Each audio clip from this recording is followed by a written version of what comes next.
Alright mga boss, no, magandang hapon sa inyong lahat at maulang hapon, no. So ayun, sold out na po yung binlog natin na Trayo na Gilmore at Raptor, no. So ngayong araw mga boss ay Gilmore ulit tayo. So ito ngayong out ko ay aking mga broodstag na pure Gilmore at ang aking used hens na Gilmore. So ito ay gamit ko na inahin na pwede nyo pang i-breeding, no. So dahil gamit ko ito po ay class A mga idol, no. Kasi personal use hen ko yan, yung mga light na Gilmore. So ganito po itsura ng light na Gilmore mga idol. So ang Gilmore na ito, tingnan nyo, napakaliit ng ulo. Ayan. Ayan mga idol, oh. Ito po ay national banded WPC. Tingnan nyo mukha. So yan yung magiging future na broodstag nyo. Ganda ng sukat, high station, ganda ng katawan, grabe yung balikat mga idol. Ayan, oh. Napakagwapo. Dito tayo at medyo maulan. Ayan mga idol. So ito yung broodstag na pwedeng mapunta sa inyo. Ang ganda ng sukat nito mga idol. Ayan po. Pure Gilmore hats. Ayan.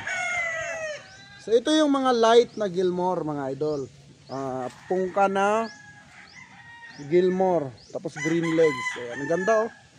Ngayon, mas lalo pa kayong mamamangha at matutuwa sa inahin na ipapakita ko. Dahil ito ay mga used brood hen ko ito. So ito po ay mga 11 months old idol, no. So ito po ay ginamit ko na ngayon lang mga idol. So nakuhanan ko na sila ng itlog, then share ko naman sila sa inyo.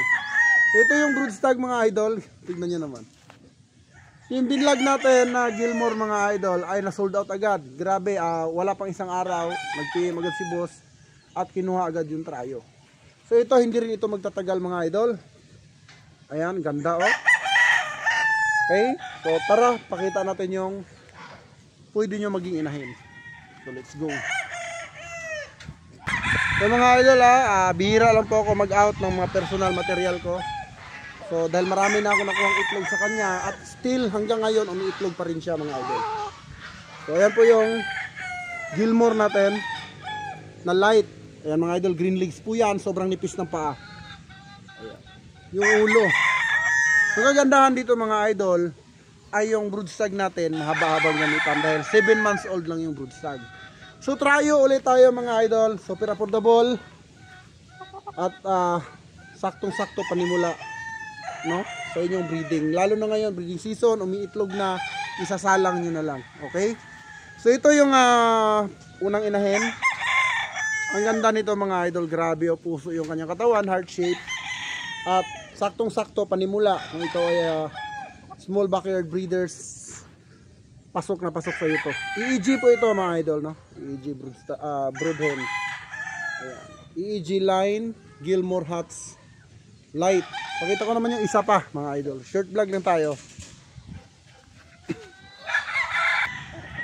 So mga idol, ito naman yung pang Trayo, isa pa. Tignan nyo itsura.